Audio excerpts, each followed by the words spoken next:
সাথে জাতির পিতার নবুয়ত রিসালাতের কর্মকাণ্ডের ব্যাপক মিল পাওয়া যায়। অনেক মিল আছে, আজকে আমরা আলোচনার মাধ্যমে খুঁজে বের করব ইনশাআল্লাহ। জাতির পিতা অনেকগুলো পরীক্ষা দিয়েছেন, আর সব পরীক্ষায় তিনি পাস না ফেল? জোরে বলেন। আমরা আজকে কয়টা পরীক্ষা নিয়ে কথা বলবো? নাম্বার 1, 1 নম্বর, প্রথম পরীক্ষা হলো নবুয়তের পরীক্ষা। নবুয়ত, রিসালাত, নবী হওয়া, রাসূল হওয়া, এটা কি গায়ের জোরে নবী হওয়া যায়? শক্তি দেখায়া হওয়া যায়? ইলেকশন করে, ভোট করে নবী রাসূল হওয়া যায়? নবী এবং রাসূল যিনি বানান তিনি কে? আল্লাহ যত নবীকে নবুয়ত এবং রিসালাত দিয়েছেন সবার কাছ থেকে আল্লাহ পরীক্ষা নিয়েছেন। আশাদ্দুন নাসি বালাআন বালাউল আম্বিয়া। আল্লাহ নবী বলেছেন সবচাইতে বেশি ঈমানের পরীক্ষা দিয়েছেন আম্বিয়া আলাইহিমুস সালাম। আল্লাহ নবীরা সবচাইতে বেশি পরীক্ষা দিয়েছেন। সুবহানাল্লাহ। আর জাতির পিতার পরীক্ষার কোনো শেষ? প্রথম পরীক্ষা আল্লাহ তাকে নবুয়ত দিলেন, নবুয়ত দেওয়ার পরই টেস্ট শুরু। দেখি আমার ইব্রাহিম, আমার খলিল এই পরীক্ষায় কেমন করে। কোন পরীক্ষায় আল্লাহ ফেললেন? তার গোটা জাতি মূর্তি পূজারী। গোটা জাতি হলো মূর্তি পূজারী এবং তারকা পূজারী। মূর্তি পূজারী এবং এরা সূর্যের পূজা করে, তারকার পূজা করে, এরা মূর্তির পূজা করে। এমনকি যে পরিবারে জন্ম হলো তার পিতা হলেন মূর্তির কারিগর, পিতা হলেন। আবার সেই সময়ে তিনি বাবেলে বসবাস করছিলেন যখন, ওই অঞ্চলের শাসক ছিল নমরুদ। নাম কি?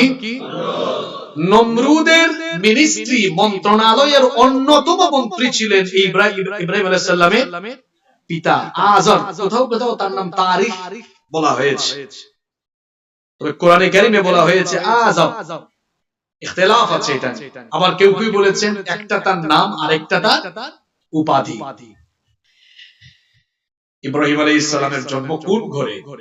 ওনার পিতা হলেন নমরুদের মন্ত্রী এবং ওই রাষ্ট্রের প্রধান পুরোহিত, অন্যতম মূর্তির কারিগর। মূর্তির কারিগরের ছেলে হলেন পয়গম্বর এবং নমরুদের মন্ত্রীর ছেলে পুরোহিত। আল্লাহ ইব্রাহিম আলাইহিস সালামের পরীক্ষা নিচ্ছেন, দেখি আমার খলিল দাওয়াত কোথা থেকে আরম্ভ করে, আগে ঘরে না বাইরে। ইব্রাহিম আলাইহিস সালাম তিনি তো জাতির পিতা, আল্লাহ নবুয়ত দেওয়ার পরে বাইরে না, প্রথমেই তার মূর্তির কারিগর পিতার কাছে গিয়ে আল্লাহর দ্বীনের দাওয়াত দিচ্ছেন। সুবহানাল্লাহ। আমার নবীর সাথে জাতির পিতার মিল আছে। আমার নবীও দাওয়াত আগে দিয়েছেন ঘরে, আম্মা জান খাদিজা রাদিয়াল্লাহু আনহা। সুবহানাল্লাহ। জাতির পিতা ইব্রাহিম আলাইহিস সালাম নবুয়ত পেয়ে পরীক্ষায় অবতীর্ণ হয়ে গেলেন। সর্বপ্রথম মূর্তির কারিগর পিতার সামনে গিয়ে আল্লাহর দ্বীনের দাওয়াত কিভাবে তিনি উপস্থাপন করলেন। কোরআনে কারীমের 6 নম্বর সূরা সূরাতুল আনআমের 74 নম্বর আয়াতে আল্লাহ তাআলা বলছেন, ওয়া ইয ক্বালা ইব্রাহিমু লিআবিহি আযারা আতাত্তাখিযু আসনামান আলিহা ইন্নী আরাকা ওয়া কওমাকা ফি দালালিম মুবিন। আল্লাহ তাআলা বলছেন, আর স্মরণ করো যখন ইব্রাহিম তার পিতাকে বললেন, আতাত্তাখিযু আসনামান আলিহা, আপনি কি এই মূর্তিগুলোকে ইলাহ হিসাবে, মাবুদ হিসাবে গ্রহণ করে নিয়েছেন নাকি? যদি আপনি তাই করে থাকেন, ইন্নী আরাকা ওয়া কওমাকা ফি দালালিম মুবিন, যদি তাই হয়ে থাকে তো নিশ্চয়ই আমি দেখছি আপনি এবং আপনার গোটা জাতি স্পষ্ট গোমরাহির ভেতরে আছে। ইব্রাহিম আলাইহিস সালাম যখন তার মূর্তির কারিগর পিতাকে মূর্তি পূজার বিরুদ্ধে একত্ববাদী রবের দ্বীনের দাওয়াত দিলেন, তখন তার পিতা সন্তানের সাথে কেমন আচরণ করলেন শুনেন। আহারে, বাপ হয়ে সন্তানকে কেমন কথা বললেন, কি জবাব দিলেন তিনি শুনেন। কোরআনে কারীমের 19 নম্বর সূরা সূরাতু মারইয়ামের 46 নম্বর আয়াত, তখন ইব্রাহিম আলাইহিস সালামের পিতা ইব্রাহিম আলাইহিস সালামকে বললেন, ক্বালা আরাগিবুন আনতা আন আলিহাতি ইয়া ইব্রাহিম লাইন লাম তানতাহি লাআরজুমান্নাকা ওয়াহজুরনি মালিয়া। তিনি বললেন, আমার ছেলে ইব্রাহিম, হে ইব্রাহিম, তুমি কি আমার উপাস্যদের ব্যাপারে মুখ ফিরিয়ে নিলে? তুমি কি আমার উপাস্য, আমার এই মূর্তিগুলো থেকে মুখ ফিরিয়ে নিলে? লা ইল্লাম তানতাহি, তুমি যা শুরু করেছো যদি বিরত না হও, তোমার একত্ববাদী রবের দাওয়াত যদি এক্ষুনি না থামাও, বন্ধ না করো, লা আরজুমান্নাক, আমি বাপ হয়ে তোমার মতো সন্তানকে পাথর নিক্ষেপ করে আমি তোমাকে ক্ষতবিক্ষত করে দেব। ইন্না লিল্লাহি ওয়া ইন্না ইলাইহি। চিন্তা করেছেন, বাপ বলে সন্তান, লা আরজুমান্নাক, আমি তোমাকে প্রস্তরাঘাত করব। শুধু তাই নয়, ওয়াহজুরনি মালিয়া, ত্যায্য পুত্র করব, আমাকে ছেড়ে তুমি চলে যাও। চিন্তা করেছেন? আল্লাহর নবীও যখন সাফা পাহাড়ে সর্বপ্রথম প্রকাশ্যে দাওয়াত দিয়েছিলেন, তার চাচা আবু লাহাব আল্লাহর নবীকে গালি দিয়েছিল, পাথর আমার নবীর মাথা মুবারকে ছুঁড়ে মেরে আমার নবীর মাথা মুবারক ফাটিয়ে দিয়েছিল। নাউজুবিল্লাহ। দেখেন তো কি পরীক্ষায় সম্মুখীন হলেন। নিজের পিতাকে দাওয়াত দিলেন, দাওয়াত কবুল করা তো দূরের কথা, কি বললেন? কি মারবেন? জোরে বলেন, পাথর মারবেন। শুধু তাই নয়, আরো কি বলেছেন? ওয়াহজুরনি মালিয়া, আমাকে পরিত্যাগ করে চলে যাও। ইব্রাহিম আলাইহিস সালাম তিনি কি ধৈর্য হারিয়ে ফেলেছিলেন? দাওয়াত বন্ধ করে দিয়েছিলেন? আমার পিতা আমাকে হুমকি দিয়েছেন, আমার পিতা আমাকে ধমক দিয়েছেন, আমি বন্ধ করে দেব, এমন কোন কথা বলেছেন? পিতা মাতার আনুগত্য করা সন্তানের উপর ফরজ। শুধু এক জায়গায় পিতা মাতার আনুগত্য করা যায় না, সেটা হলো পিতা মাতা যদি সন্তানকে শিরকের ব্যাপারে ফোর্স করে, বাধ্য করে, সেই জায়গায় ওই পিতা মাতা এই শিরকের ব্যাপারে তাদের ফরমান মেনে নেওয়া সন্তানের জন্য ফরজ নয়। নতুবা মা বাবা কাফির হলেও আল্লাহ কোরআনে বলেছেন, ওয়াসাহিবহুমা ফিদ দুনিয়া মা'রুফা, তাদের সাথে সৎভাবে জীবন যাপন করো, সৎ আচরণ করো, উত্তম আচরণ করো। কিন্তু শিরকের কথা বললে মা বাবার ওই কথার আনুগত্য করা যাবে না।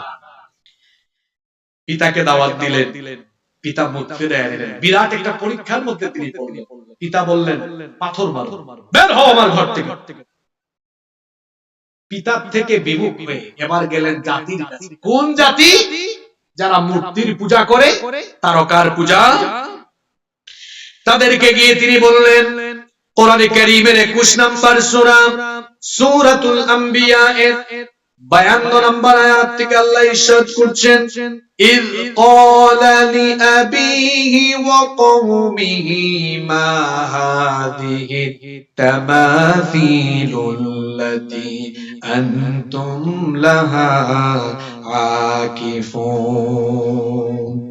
আর স্মরণ করো, তিনি যখন তার পিতা এবং তার জাতির লোকদেরকে বললেন, এগুলো কি সেই মূর্তি নাকি যেগুলোর পূজা তোমরা করো? তখন তারা জবাব দিল, জাতির লোকেরা বলল, ক্বালু ওয়াজাদনা আবাআনা লাহা আবিদিন। আমরা তো দেখেছি আমাদের পূর্বপুরুষরাও এগুলোর পূজা করে, এজন্য আমরাও এগুলোর পূজা করি। ইব্রাহিম আলাইহিস সালাম তখন বললেন, পূর্বপুরুষরা করেছে বলে তোমরাও কি করবা নাকি? তোমাদের কি বিবেক, উপলব্ধি, এই উপলব্ধির জগৎটাকে কি তোমরা ব্যবহার করে তোমরা কি সত্যের পথে ফিরে আসবে না?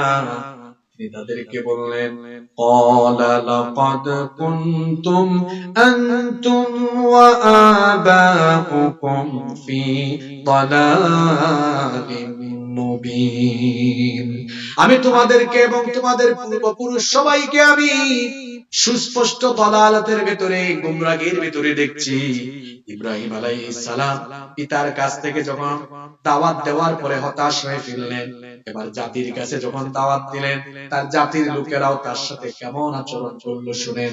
তার জাতির লোকেরা তখন বলল, ক্বালু আজিতানা বিল হাক্কি আম আনতা মিনাল লাইবিন। তারা বলল, তুমি সত্য কিছু নিয়ে আসো, মুআজিজা নিয়ে আসো, নইলে যা বলছো আমরা মনে করব তুমি কৌতুককারী ছাড়া আর কিছুই না। নাউযুবিল্লাহ। আল্লাহর নবীকে, পয়গম্বরকে বলে কৌতুককারী, অভিনেতা। নাউযুবিল্লাহ। এই কঠিন পরীক্ষা অবতীর্ণ হলেন। মূর্তি পূজারী, তারকা পূজারী, পৌত্তলিক গোটা কওমের বিরুদ্ধে নবুয়তের দাওয়াত দিলেন, আর তারা তাকে সমালোচনা করলো, ঠাট্টা করলো, বিদ্রুপ করলো, কিন্তু তিনি ক্ষান্ত হলেন না, দাওয়াত চালিয়ে গেলেন। আল্লাহ বললেন, ইব্রাহিম, নবুয়তের পরীক্ষায় তুমি পাস, উত্তীর্ণ। এত বিরোধিতা সত্ত্বেও তুমি একাকী আমার কালেমার ঝান্ডার পক্ষে দাওয়াত চালিয়ে যাচ্ছ। আল্লাহু আকবার। আমার নবীও তো মক্কায়, আরবে শুরু করেছিলেন একাকী দিনের দাওয়াত, গোটা জাতির বিরুদ্ধে এক রবের দাওয়াত শুরু করেছিলেন একা। আজকে দেখেন মুসলমানদের সংখ্যা কত। সুবহানাল্লাহ। আজকে গোটা পৃথিবীতে প্রায় 200 কোটি মুসলমান, প্রতিদিন সেকেন্ডে সেকেন্ডে, মিনিটে মিনিটে মুসলমান। সুবহানাল্লাহ। ওরা চেয়েছিল আমার নবী কি, আমার নবীর দ্বীনকে শেষ করে। আর আল্লাহ বলেছেন, ওয়াল্লাহু মুতিম্মু নূরি। আর ওই সূরায় আল্লাহ বলেছেন, ওয়া রাফা'না লাকা যিকরাক। এরা আপনার নাম মিটিয়ে দিতে চেয়েছে, আর আমি আপনার মর্যাদাকে বুলন্দ করব, সমুন্নত করব, সুউচ্চ করব। সুবহানাল্লাহ। 24 ঘন্টায় আমার নবীর নাম আকাশে বাতাসে, আমার নবীর নাম প্রতিধ্বনিত হচ্ছে। বলবেন হুজুর কেমনে? এই যে পৃথিবী নিজ অক্ষে একবার আবর্তন করে আসতে সময় লাগে 23 ঘন্টা 56 মিনিট 4 সেকেন্ড, প্রায় 24 ঘন্টা, যে ঘূর্ণন গতিকে বিজ্ঞান বলে আহ্নিক গতি, যেটার ফলে দিন এবং রাত হয়। এই যে বাংলাদেশে রাত 11টা, এখন সৌদি আরবে রাত 9টা, আমেরিকায় দুপুর 12টা, লন্ডনে এখন বিকাল 5টা। কোন দেশে ফজরের আযান হচ্ছে, কোন দেশে যোহরের আযান হচ্ছে, কোন দেশে এখন মাগরিবের আযান হচ্ছে, কোন দেশে এশার আযান হচ্ছে। নামাজে আল্লাহর নাম যেমন আছে, আযানে আল্লাহর নাম যেমন আছে, রাসূলের নামও আশহাদু আল্লা ইলাহা ইল্লাল্লাহ, এরপরে আশহাদু আন্না মুহাম্মাদাও রাসূলুল্লাহ সাল্লাল্লাহু আলাইহি ওয়াসাল্লাম। আল্লাহ বলেছেন, কাফিরের দল তারা চেয়েছে আমার নবীর নাম মিটিয়ে দিতে। ওয়া রাফা'না লাকা যিকরাক, আমার নবীর মর্যাদাকে সুউচ্চ করলাম, আমার নবীর নাম নিশানাকে এত উঁচু পর্যায়ে নিয়ে গেলাম, 24 ঘন্টা পৃথিবীতে আমার নবীর নাম উচ্চারিত হবে, কেউ বন্ধ করতে পারবে না। সুবহানাল্লাহ। আমার নবীকে মর্যাদা দিয়েছেন আল্লাহ, এত সম্মান। বলছিলাম জাতির পিতা, জাতির পিতার প্রথম পরীক্ষা নবুয়তের পরীক্ষা, পাস না ফেল। আমার নবীও গালি খেয়েছেন, জাতির পিতাও। জাতির পিতা আর নবী, আমার নবীকে অনুসরণ করে এখনো যারা নবী তরিকায় দাওয়াতি কাজ করবে, তারাও, জোরে বলেন, গালির খাসলত ঠিক থাকবে, শুধু ভার্সন কি হবে, ওই 20 তারিখে মনে হয় এটা বলে গিয়েছিলাম, বলছিলাম নাকি কথা। ওই সময় গালি ছিল, নবীজিকে বলেছে সাহিব, কাযযাব, মাজনুন, কাহিন, মিথ্যাবাদী, কবি, জাদুকর, পাগল। নাউযুবিল্লাহ। আর 1400 বছর পরে, 1500 বছর পরে গালি আপডেট হইয়া এখনকার যুগের আবু জেহেল, আবু লাহাবদের মুখের নতুন গালি হলো, কুরআন ওয়ালাদেরকে দেখলে বলে জঙ্গি জঙ্গি, মানবতা বিরোধী, যুদ্ধাপরাধী। খাসলত ঠিক আছে, গালির খাসলত, শুধু গালির নমুনাটা কি হয়েছে, চেঞ্জ হয়ে এসেছে। জাতির পিতা যেভাবে এবং আমার নবী যেভাবে দাওয়াতি কাজ চালিয়ে গিয়ে কাফির মুশরিকদের গালিগালাজ, ঠাট্টা, সমালোচনার পাত্র হয়েও দাওয়াত থামান নাই। আমাদেরকে সারাদিন জঙ্গি বলো, সারাদিন যুদ্ধাপরাধী বলো, মানবতা বিরোধী বলো, আর যাই বলো না কেন, আমরা আল্লাহর জমিনে আল্লাহর দ্বীনের দাওয়াত থামাবো না ইনশাআল্লাহ। তাহলে জাতির পিতা যে পরীক্ষা দিয়েছেন, এই পরীক্ষা আমাদের সামনে আরো আসবে। আমরা এই পরীক্ষায় জাতির পিতার মতো এই পরীক্ষায় দৃঢ় থেকে আমরা উত্তীর্ণ হব ইনশাআল্লাহ। জাতির পিতার 2 নম্বর পরীক্ষা, 2 নম্বর পরীক্ষা হলো মনস্তাত্ত্বিক যুদ্ধ বা এটাকে বলে বুদ্ধিবৃত্তিক পরীক্ষা। তিনি তার জাতির লোকদেরকে দাওয়াত দিলেন, তার জাতির লোকের আবার তার সাথে বুদ্ধিবৃত্তিক যুদ্ধ আরম্ভ করল, মনস্তাত্ত্বিক যুদ্ধ। কিরকম?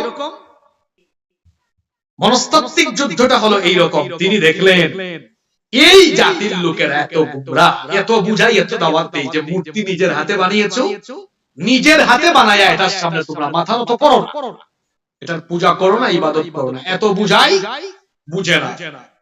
তাহলে জাতির পিতা সিদ্ধান্ত নিলেন, আমি এমন কোন কাজ ঘটাবো যাতে করে গোটা সমাজের মানুষের হুঁশ ফিরে আসে, আর গোটা সমাজের মানুষের মাথার টনক একটু নড়ে ওঠে। তিনি ভাবলেন কি করা যায়, কি করা যায়। তিনি সিদ্ধান্ত নিলেন, আমার জাতির লোকেরা তো বছরে একদিন শহরের বাহিরে মেলায় যায়, উৎসবে যায়, ওই দিনকে আমি কাজে লাগাই। ওরা চলে গেল শহরের বাইরে মেলায়, আর তিনি ঢুকলেন মূর্তিশালায়। ঢুকার পরে দেখলেন হায় হায়, প্রত্যেকটা মূর্তির সামনে অনেক খাবার দাবার। কোরআনে কারীমের 37 নম্বর সূরা, সূরা সাফফাতের 91 নম্বর আয়াত থেকে আল্লাহ এই কাহিনী বলছেন। ফারাগা ইলা আলিহাতিহিম ফাকালা আলা তাকুলুন। তিনি গিয়ে বললেন, আলা তাকুলুন, কি রে তোমাদের সামনে এত খাবার দাবার রাখা, এগুলো খাইতেছো না কেন? ইব্রাহিম আলাইহিস সালাম কথা বলতেছেন কার সাথে? আপনারা বলেন তো, এই যে প্রশ্নটা তিনি করলেন, মূর্তির বাপের ক্ষমতা আছে জবাব দেওয়া? ইব্রাহিম আলাইহিস সালাম জিজ্ঞেস করলেন, আলা তাকুলুন, খাও না, এতগুলো খাবার খাচ্ছ না কেন, খাও। কথা বলে না। তিনি বললেন, মা লাকুম লা তানতিকুন, কি হলো, কথা বলো না কেন, আমার কথার জবাব দাও। তিনি বললেন, খাবার সামনে আছে, খাও, কথা বলছেন, জবাব দিচ্ছে না, উঠে গেছে রাগ। ফারাগা আলাইহিম দারবান বিল ইয়ামিন, ডান হাতে কুঠার নিয়ে, কুঠার বুঝেন তো, কুঠার নিয়ে এবার কথা যখন কয় না, কথা কথা রাগ লাগাইলেন, ভালো করে লাগাই একদম সবগুলারে চূর্ণ বিচূর্ণ করে দিলেন। সবগুলাকে কি করে দিলেন? চূর্ণ বিচূর্ণ করে দিয়ে দেখলাম একটা আছে খুব বড়। তিনি চিন্তা করলেন, বড়টারে মাইরা লাভ নাই, ওই যে বললাম এমন ঘটনা ঘটাবো যাতে পুরা জাতির লোকদের হুঁশ। তিনি কুঠার এবার ওইটার কাঁধের উপরে রেখে দিয়ে চলে আসলেন। فجعلهم جذاذا إلا كبيرا لهم لعلهم إليه يرجعون। কুঠার ওই বড়টার কাঁধের উপরে রেখে তিনি চলে আসলেন। তার মূর্তি পূজারী, তারকা পূজারী এই জাতি যখন ফিরে আসলো, ফিরে এসে তারা দেখলো হায় হায় হায়, আমাদের খোদার ঘর হয়ে গেছে ক্ষুধা। তারা তখন বলল, মান ফাআলা হাদা বিআলিহাতিনা ইন্নাহু লামিনাল যালিমিন। এই কাজটা কে করলো? নিশ্চয়ই সে জালেম। ক্বালু সামি'না ফাতান ইয়াযকুরুকুম ইউকালু লাহু ইব্রাহিম। তারা বলল, একজন যুবক আছে যার নাম ইব্রাহিম, সে মূর্তির বিরুদ্ধে কথা বলে, সম্ভবত সেই কাজটা করেছে। বলা হলো তাকে সামনে ডেকে নিয়ে আসো। ইব্রাহিম আলাইহিস সালামকে ডেকে আনা হলো, জিজ্ঞেস করা হলো, তুমি কি এই কাজটা করেছো নাকি? ইব্রাহিম আলাইহিস সালাম তখন বললেন, তোমরা আমাকে কেন জিজ্ঞেস করো? যার কাঁধের উপরে কুঠার আছে তারে কেন জিজ্ঞেস করো না? যার কাঁধের উপরে কুঠার আছে তাকে কেন জিজ্ঞেস করো? কাফিররা চুপচাপ হয়ে গিয়ে তারা সুম্মা নুকিসু আলা রুউসিহিম, মাথা নত করে দিয়ে তারা বলল, লাকাদ আলিমতা মা হাউলাই ইয়াতিকুন, তুমি ভালো করেই জানো এরা কথা বলতে। ইব্রাহিম আলাইহিস সালাম বলে, এই তো এতদিন তো আমার দিয়ে বুঝাইতে পারিনি, ঘটনা ঘটাইয়া। তিনি বললেন, আচ্ছা, যেটা তোমাদের সাথে কথা বলতে পারে না, এটা তোমাদের ফরিয়াদ শুনে কেমন? শুধু তাই নয়, যে নিজে তাকে হেফাজত করতে পারে না, সে তোমাদের হেফাজত কেমনে করবে? মাথা ঠিক আছে তাদের? কথা বলেন। লজ্জায় আর অপমানে মাথা নত হয়ে গেল। বলল, এই অপমান মেনে নিব না, আমরা আমাদের লিডারের কাছে তারে নিয়ে যাব। লিডারের নামটা জানি কি? হ্যাঁ, ধরে নিয়ে গেছে মূল লিডারের কাছে। এই ঘটনা সূরা বাকারার 258 নম্বর। লিডারের কাছে যাওয়ার পরে লিডার শুনে বলে, হায় হায়, তুমি কামটা করলা, হ্যাঁ তুমি কেন এটা করেছো? তিনি বললেন, আমাদের রবগুলারে মাইরা ফেললা, টুকরা টুকরা করে ফেললা। ইব্রাহিম আলাইহিস সালাম বললেন, এটা তোমাদের রব হয় কেন? তোমাদের রব হলেন তিনি তোমাদেরকে সৃষ্টি করেছেন যিনি। সুবহানাল্লাহ, রবের পরিচয় তিনি দিয়েছেন, আমি ওদিকে যাচ্ছি না। এরপরে ইব্রাহিম আলাইহিস সালাম বলেছিলেন, রব তো হলেন তিনি, রব্বি আল্লাযী ইউহয়ী ওয়া ইউমীত, যিনি জীবন দেন মৃত্যুও।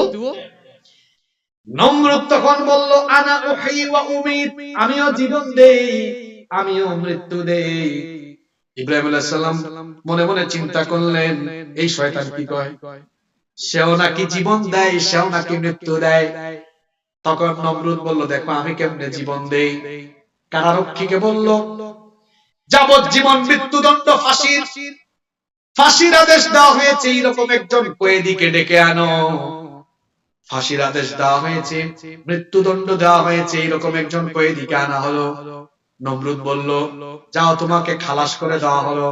ইব্রাহিম আলাইহিস সালামকে বলল, দেখো মরে যাওয়া লোকটাকে একেবারে মরার পথ থেকে আমি আবার জীবন দিলাম, তাই আমি জীবন দিতে পারি, আমি আবার মারতে পারি কেমনে দেখো। এবার সে কয়েদিকে বলল, একেবারে মাসুম কোন মানুষকে ধরে এই মুহূর্তে হত্যা করো। সে বলল, দেখছো আমি চাইলে মারতেও পারি, আমি চাইলে জীবনও দিতে পারি। ইব্রাহিম আলাইহিস সালাম চিন্তা করলেন, এই শয়তানকে আজকে উচিত শিক্ষা দেওয়া।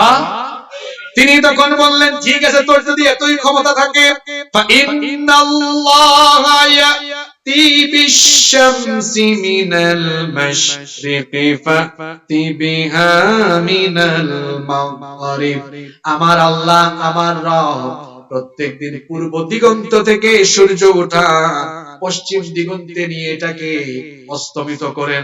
তোর যদি ক্ষমতা থাকে তাহলে সূর্যটাকে একটু পশ্চিম দিকে উঠায়া দেখা। কি মনে হয় পারবে? ফাবুহিতাল্লাযী কাফার, মাথা ছিল চুপ হয়ে গেছে। এই অপমান তো মেনে নেওয়া। মনস্তাত্ত্বিক যুদ্ধে অবতীর্ণ হয়ে ইব্রাহিম আলাইহিস সালাম এখানেও পাস। সুবহানাল্লাহ। 3 নম্বর পরীক্ষা, আগুনের পরীক্ষা। কিসের পরীক্ষা? নমরুদ কয়, এত সহজে ছাড়া যাবে না। নমরুদ বলল, হাররিকুহু ওয়ানসুরু আলিহাতাকুম ইন কুনতুম ফাইলিন। আগুনের কুণ্ডুলি জ্বালাও, বিশাল অগ্নিকুণ্ডেও বানানোর জন্য একটা বিরাট আয়তনের স্থানকে নির্ধারণ করা। অগ্নিকুণ্ড তৈরি, ইব্রাহিম আলাইহিস সালামকে শুলে চড়ানো চরকিতে, তাকে ওখানে নিক্ষেপ করা। ফেরেশতা আসলেন, এসে বললেন, ঈমানের কারণে আজ আপনাকে নমরুদ এবং তার অনুসারীরা আগুনের মধ্যে ফেলে দিচ্ছে, আমাদের তো সহ্য হচ্ছে না। আপনি যদি বলেন আমি নমরুদের এই অগ্নিকুণ্ডকে সাগরের মধ্যে নিক্ষেপ করব, আগুন নিভাইয়া দিব, বলেন আমি কি সহযোগিতা করব? জাতির পিতা তখন বললেন, তুমি কেন আমাকে সহযোগিতা করবা? তোমার সহযোগিতার আমার দরকার নাই। হাসবুনাল্লাহু ওয়া নি'মাল ওয়াকিল, আমি আল্লাহর উপরে ভরসা করেছি, তিনি আমার জন্য যথেষ্ট। সুবহানাল্লাহ। তোমার মতো ফেরেশতার সাহায্য দরকার নেই। আমার আল্লাহ কি দেখেন না? আমার আল্লাহর জন্য আল্লাহর বন্ধু আগুনে পড়ে যাচ্ছে। আল্লাহর জন্য আল্লাহর বন্ধু আল্লাহর খলিল ইব্রাহিম যদি আগুনে পড়ে গেলে আল্লাহ খুশি হন। আল্লাহকে বলো, একবার না আল্লাহর খলিল ইব্রাহিম বারবার বারবার বারবার খুশি মনে হেসে হেসে আগুনে ঝাঁপ দিবে, ইব্রাহিম আগুনকে ভয় করবে। সুবহানাল্লাহ পড়তে ইচ্ছে করে না। আমার আল্লাহ যখন শুনলেন, হায় হায় হায়, আমার খলিল ইব্রাহিম কি বলে, আমাকে খুশি করার জন্য বারবার ঝাঁপ দিতে চায়। আল্লাহ বললেন, হে আগুন, আগুনের মালিক আল্লাহ। যেভাবে উত্তর দিয়েছেন আর কয়েকটা চুপচাপ, মনে হয় হেরা আগুনের মালিক। আগুনের মালিক কে? আল্লাহ। আল্লাহ তখন আগুনকে বললেন, ইয়া নারু কুনি বারদাও ওয়া সালামান আলা ইব্রাহিম। হে আগুন, আমি তোমাকে সৃষ্টি করেছি এমন ভাবে তোমার মধ্যে উত্তাপ আছে, তুমি জ্বালিয়ে দাও, পুড়িয়ে দাও, কিন্তু আজ তোমার স্বভাবের বিপরীতটা করো। অর্থাৎ তুমি আজ আমার ইব্রাহিমকে, আমার খলিলকে জ্বালাবে না, পুড়াবে না, বরং তুমি তার জন্য আজকে শান্তিদায়ক, আরামদায়ক হয়ে যাও। ওইদিকে নমরুদ অগ্নিকুণ্ডে ফেলে দিয়া সবাইকে নিয়ে খুব মজায় আছে, আমার শত্রু ইব্রাহিম। হঠাৎ করে একজন কয়, লিডার অবস্থা তো ভালো না। কি হইছে? তাকায় দেখেন, আপনি ফালাইছেন আগুনে, আর ইব্রাহিম ওখানে ফুল বাগানের মধ্যে বসে আছে। ইমানের মতো ইমান যদি থাকে, আয়না ঘর কিংবা আগুনের লেলিহান শিখার উপরেও যদি জালিমরা নিয়ে যায়, তাহলে ইব্রাহিম আলাইহিস সালামের সন্তানরা, জাতির পিতার সন্তানরা সেখানেও অগ্নিকুণ্ডকে বরণ করে নিবে, কিন্তু জালিমের সামনে মাথা নত করবে না। জাতির পিতা পরীক্ষা দিয়েছেন, জাতির পিতার সন্তানদেরকে পরীক্ষা দেওয়া। ৩৬ জুলাই আমার দেশে হয়েছে, মনে নাই? ৩৬ জুলাই, ৫ আগস্টে যে বিপ্লব হয়েছে, এটা কি ইসলামী বিপ্লব না গণবিপ্লব? গণবিপ্লব। খুব শীঘ্রই আরেকটি বিপ্লব হবে ইনশাআল্লাহ, সেটা ইসলামী বিপ্লব। ওই ইসলামী বিপ্লব ঘটাতে হলে জাতির পিতার সন্তানদেরকে জাতির পিতার মতো সাহসী হতে হবে। যদি রক্ত দিতে হয়, জীবন দিতে হয়, অগ্নি পরীক্ষার সম্মুখীন হতে হয়, জেল, জুলুম, রিমান্ড, এমনকি যদি ফাঁসির কাষ্ঠেও যেতে হয়, শাহাদাতের ঈদগাহেও শামিল হতে হয়, প্রয়োজনে আমরা রক্ত দিব, জীবন দিব, তাও আমরা জাতির পিতার সন্তানরা এই দেশে আমরা আল্লাহর রাসূলের সুন্নাতের বাস্তবায়ন করে ছাড়বো ইনশাআল্লাহ। জন্য জাতির পিতার সন্তানদেরকে প্রস্তুতি দিতে হবে। প্রস্তুত আছেন তো আপনারা? না দৌড় মারবেন হঠাৎ করে? আল্লাহ কবুল করুন।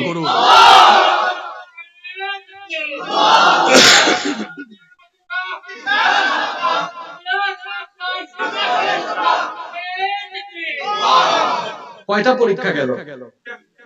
জোরে বলেন। 3টা। আহারে, পরীক্ষা শেষ হয়। ইব্রাহিম আলাইহিস সালাম এত বছর দাওয়াত দিলেন, আর দাওয়াতের বিনিময়ে ফেললো কোথায়? জোরে বলেন। তার এত বছরের দাওয়াতে ঈমান আনছে 2 জন। কয়জন? একজন তার স্ত্রী সারা, আরেকজন তার ভাতিজা, নামটা কি? লূত আলাইহিস সালাম। ঈমান এনেছেন কয়জন? এই 2 জন আর তিনি, মোট হইলেন কয়জন? ইব্রাহিম আলাইহিস সালাম দেখলেন, হায় রে হায়, এই কাফিরের গোষ্ঠীকে দাওয়াত দিলাম, ঈমান আনে না, জাতির ভিতরে আগুনে ফেলায় দেয়। আল্লাহর তরফ থেকে ইশারা আসলো, ইঙ্গিত আসলো, তিনি যেন এবার এই জনপদ ত্যাগ করেন। এবার 4 নাম্বার পরীক্ষা, হিজরতের পরীক্ষা। বাড়ি ঘর, জন্মভূমি ত্যাগ করে অন্যত্র চলে যেতে হবে। কত বড় পরীক্ষা! যদি বলা হয় আপনি চট্টগ্রাম ছেড়ে আগামী 5 বছর রংপুরে থাকবেন, আল্লাহ আদেশ করেছেন, আমি যদি এটা আপনাকে জানাই, কথা উদাহরণ, আপনি বলবেন হুজুর আপনি জানগা, আমি জানি না, আমার বউ বাচ্চা অক্সিজেনে, রিয়াজউদ্দিন বাজারে, আন্দর কিল্লায়, টেরি বাজারে এত ব্যবসা, আমার এগুলো ফালাইয়া থইয়া আমি বুঝি রংপুরে যাব? হিজরত মানে কি? এক স্থান থেকে আরেক স্থানে যাওয়া। আপনি যাবেন না, ঈমান। আল্লাহ রাসূল এবং তার সাহাবীরা ঈমানের কারণে ঘর বাড়ি, ভিটা মাটি, ব্যবসা বাণিজ্য সব ছেড়ে দিয়ে হিজরত করেছে। সুবহানাল্লাহ। জাতির পিতা এবার হিজরতের পরীক্ষার সম্মুখীন। আল্লাহর আদেশ আসলো, তিনি এবার বাবেল থেকে তৎকালীন শাম, বর্তমান ফিলিস্তিনের কেনানে হিজরত করলেন। সুবহানাল্লাহ। আচ্ছা, জাতির পিতা চাইলে কি বলতে পারতেন, আল্লাহ তুমি আমার খালি পরীক্ষা নাও কেন? তুমি এই পরীক্ষায় আমার একটু সহজ করো, আমার একটু বিশেষ বিবেচনা করো, আমি কিন্তু এলাকা ছাড়বো না। এই কথা বললে আল্লাহ কি রাখতেন না? নবীদের দোয়া আল্লাহ কবুল করেন না? কিন্তু হিজরতের পরীক্ষা এসেছে, কোন স্যায় নাই, কথা নাই। আল্লাহর খলিল বলছেন, আমার আল্লাহ যদি খুশি হন চলে যাব, কোনো অসুবিধা। সুবহানাল্লাহ। চলে গেলেন ফিলিস্তিনের, কোথায় বললাম?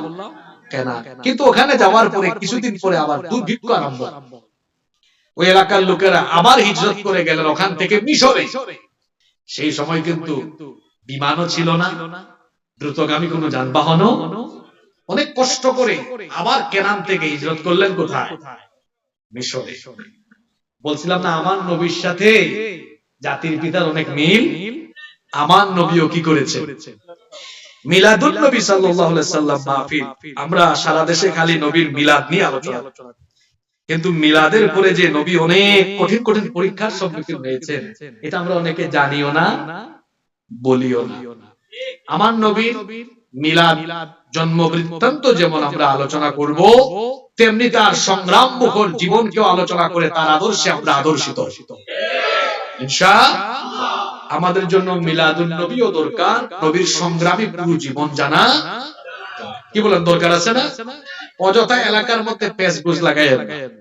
আমার দেশের কিছু লোক আছে এই আমাদের মতো জুব্বা টুব্বা পইরা লম্বা দাড়ি দাড়ি রেখা পান টান খাইয়া, এই মাইক ম্যানরা যে কি বিপদে আছে তারা প্রতিদিন মাইকের সাপ করতে শেষ। আর আমরা যারা পান খাই না, আমরাও আরেক গজবের মধ্যে আছি। কথা যখন বলি দুর্গন্ধের ঠেলায় বাঁচতে পারি। পান আর পানের পিক ওই যে জর্দা ফর্দা ঢুকাই দেয়, এগুলো তো জমতে দুর্গন্ধের কারখানা হয়ে গেছে। মাঝে মাঝে অনেক জায়গায় আমি টিস্যু দিয়া কোনো মতে কথা বলছিলাম, অনেক হুজুর এরকম আছে। আবার যারা পান খান আপনারা নাক কইরেন। বলছিলাম এই যে লম্বা লম্বা জুব্বা পয়রা, তারপরে আপনাদের এই অক্সিজেন, এই বায়েজিদ, এইসব এলাকায় তো গত কয়েক বছরে এই হুজুরদের কাতুকুতুতে মানুষরা একটু এরকম এরকম করে যারা কোরআন হাদিসের কথা বলে, ওই হুজুরদের কাতুকুতুতে ভালো ভালো আলেমদেরকে দেখে কোরআন হাদিস শোনার সুযোগটা থেকেও তারা বঞ্চিত হয়েছে। আমি আপনাদেরকে কিছু কথা বলে যাই, আপনারা এখান থেকে পরিমাপ করেন কারা বয়ানে উঠলে খালি গালিগালাজ করে আর কারা কথায় কথায় কোরআন বলে হাদিস বলে। আপনার একটা বিবেক আছে না? আচ্ছা ভাই, আপনার যদি বিবেক থাকে, আপনার বিবেক থেকে কি আপনি বিষয়টা যাচাই বাছাই করবেন না? এসেই খালি খেলা লাগায়, পেস লাগায় দেয়, এই দেশে যারা মিলাদুন নবী মানে না, ওয়াহাবি, এইটা এটা। আরে বাপ রে, কথা বলতে বলতে দাঁড়ায় যায়। আচ্ছা, নবীর মিলাদ, নবীর জন্ম মানে না এমন কোন উম্মত আছে? আপনারা বলেন আছে? এটা ফালতু কথা না? মিলাদুন নবী, নবীর জন্ম বৃত্তান্ত যেমন আমরা আলোচনা করি, তেমনি নবীজির সংগ্রাম মুখর জীবন আলোচনা করে সেখান থেকেও আমরা আদর্শ গ্রহণ করি। আমরা নবীজির মিলাদ জন্ম থেকে নিয়ে ওফাত পর্যন্ত পুরো জীবনটাকে আলোচনা করে আমরা নবীজির পুরো জীবন থেকে আমরা শিক্ষা নিয়ে নবীর আদর্শে আদর্শিত হয়ে চলতে চাই। কিছু হুজুর আপনাদেরকে পেছ লাগায় রাখছে, আবার বলে কি আমাদেরকে বলে আমরা নাকি পীরাউলিয়া বিরোধী। আপনি আমাকে চিনেন? যারা বলে আমাদেরকে পীরাউলিয়া বিরোধী, আমার বাড়ি সিলেটে, আমি শাহজালাল রহমাতুল্লাহ আলাইহির মাটির সন্তান। এই ভণ্ডরা আমাদেরকে পীর মুরিদ চিনায়। তুমি কোন পীরের মুরিদ? তুমি পীর আমাকে চেনাও? হযরত শাহজালাল রহমাতুল্লাহ আলাইহির মাটির সন্তান। হযরত শাহজালাল রহমাতুল্লাহ আলাইহি কে, তার ইতিহাস পড়ে নিন আপনি। সিলেটে যখন এসে ঢুকেছেন ৩৬০ জন নিয়ে, যেভাবে তিনি খানকায় বসে মানুষকে দ্বীনের তালিম তারবিয়ত দিয়েছেন, ঠিক তেমনি গৌর গোবিন্দের বিরুদ্ধে তিনি জিহাদ করেছেন। আর তুমি এমন পীরের মুরিদ, তোমার পীর শুধু পেটকে তরমুজের সাইজ বানায়া মুরিদের থেকে শুধু হাদিয়া তুফা খায়, নবীর ইজ্জত সম্মান ভুলুণ্ঠিত হয়, তার মুখ বুবার মতো তাকে একটা কথাও বলে না। বুবা শয়তান।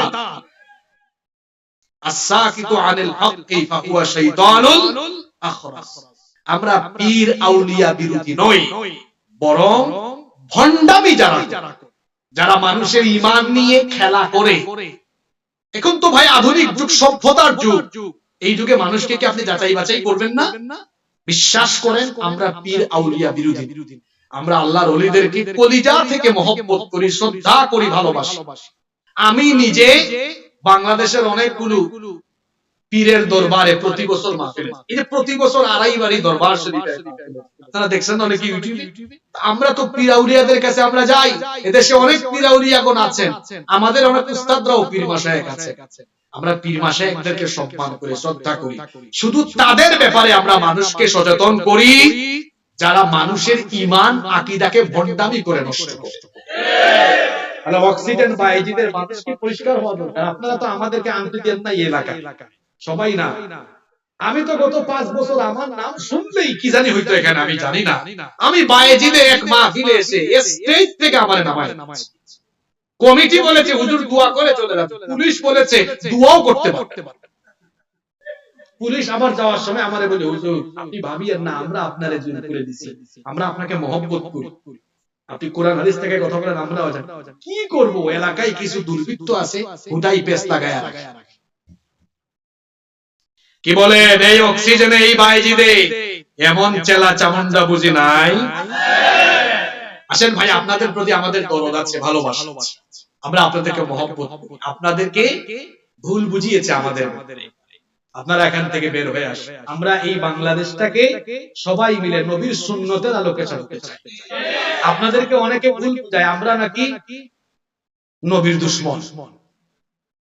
কোথায় নবীর দুশমন? আপনার আমাদের কত আলোচনা আছে নবীর শান নিয়ে, মান নিয়ে, চ্যালেঞ্জ করে বলতে পারি আমরা নবীর শান মান নিয়ে যতটা তত্ত্ববহুল আলোচনা করি, এই ভণ্ডরা এর এক ভাগ কথা মানুষকে শোনাতে পারবে না। নবীর শান মানে ওরা কি জানে আমরা জানি তো। আমরা যখন নবীর শান মান নিয়ে কথা বলি, কথায় কথায় কোরআন হাদিস বলে বলে আমার নবীর শান মান বর্ণনা করি, আপনি ওদের 2 ঘন্টা বয়ানে হয় একটা কোরআন হাদিস পাবেন। ওরা আপনাদেরকে বুঝায়, ভুল বুঝায়, বলে এরা নবীর দুশমন। ভুল বুঝবেন না আমাদেরকে। আসুন আমাদের কথা শুনুন, আমরা নবীর শান মান ওদের চাইতে আরো সুন্দর করে, আরো মর্যাদার সাথে আমার নবীর শান মান বলে করি, আমরা বর্ণনা করি। কেন বর্ণনা করব না? আমার নবীকে তো এই শান মান দিয়েছেন কে? আল্লাহ।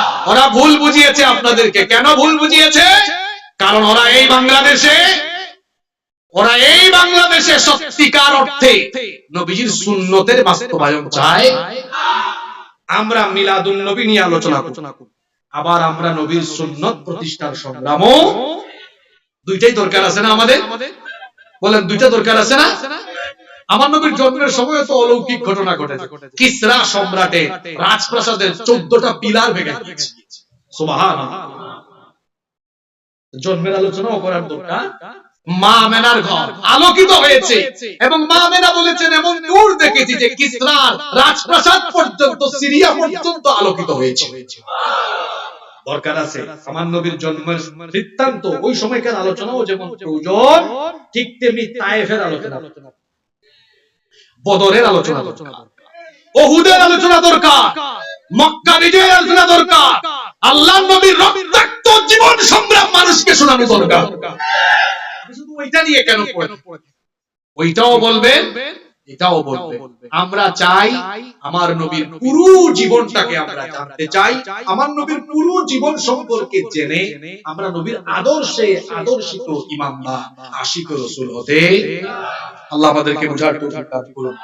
জাতির পিতার 4 নাম্বার পরীক্ষা হিজরতের 5 নাম্বার পরীক্ষা, জাতির পিতাও জাতির মাতাও দুইজন এবার পরীক্ষায় পড়েছেন। কেমন পরীক্ষা? এবার তাদের অন্তরে আল্লাহর ভয় বেশি নাকি শাসকের ভয় বেশি? এবার ওই পরীক্ষা। মাঝে মাঝে আপনি যখন দিনের দাওয়াতি কাজ করেন, বলেন এই সে কথা বলবেন না, জেলে ঢুকায় মামলা দিব। এটা একটা পরীক্ষা, এটাও একটা পরীক্ষা। এই পরীক্ষা অতীত হলে কি করবেন? ঈমানের পথে থাকবেন নাকি জালেমকে ভয় করবেন? জাতির পিতা কি করেছেন? যাচ্ছেন কেনান থেকে, তো আগে বললাম কেনান থেকে মিশর শাসন করত ফেরাউনরা। ফেরাউন কোন ব্যক্তির নাম নয়, ফেরাউন হচ্ছে একটা পোস্ট, রাষ্ট্রীয় একটা পোস্ট, এটা একটা লকব, উপাধি। এই ওয়ার্ডের একজন কাউন্সিলর আছেন না, ওনার নাম কি কাউন্সিলর? ওনার নাম কাউন্সিলর? নাম কাউন্সিলর, এটা ওনার পদবি। প্রতিষ্ঠানের অধ্যক্ষ, অধ্যক্ষ কি ওনার নাম? এটা ওনার। বাংলাদেশ যিনি পরিচালনা করেন সংসদীয় সরকার ব্যবস্থা আমার দেশে, তাকে বলা হয় প্রধানমন্ত্রী। প্রধানমন্ত্রী কি কারো নাম? মিশর যারা শাসন করত সেই সময়ে শাসকদের উপাধি ছিল, উপাধি কি ছিল? তিনি যাচ্ছেন তার স্ত্রীকে নিয়ে মিশরে, আর মিশরের সেই সময়ের ফেরাউন ছিল অত্যন্ত মাদকাসক্ত আর নারী আসক্ত। যদি কোনো নারী তার সৈন্যদল রাস্তায় পেত, ওটাকে তুলে নিয়ে ফেরাউনের কাছে সুপর্দ। আল বিদায়া ওয়ান নিহায়ার ভেতরে এসেছে। পৃথিবীর সবচেয়ে সুন্দরী নারী ছিলেন বাবা আদম আলাইহিস সালামের স্ত্রী আমাদের মা হাওয়া আলাইহিস সালাম। সুবহানাল্লাহ। বিশ্ব সুন্দরী, বিশ্বের শ্রেষ্ঠ। এরপরে বিশ্বের 2 নম্বর শ্রেষ্ঠ সুন্দরী ছিলেন জাতির পিতার স্ত্রী সারা আলাইহিস সালাম। সুবহানাল্লাহ।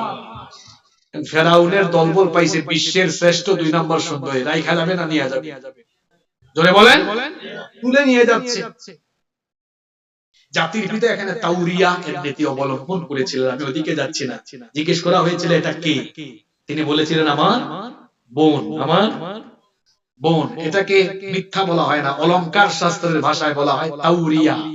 অর্থাৎ বক্তা বলে এক উদ্দেশ্যে, শ্রোতা বুঝে আর এক উদ্দেশ্যে। তো জিজ্ঞেস করা হয়েছিল আবার পড়ে তাকে। সারা প্রশ্ন করেছিলেন আপনি কেন বলেন আমি আপনার বোন? আমি আপনার বউ না?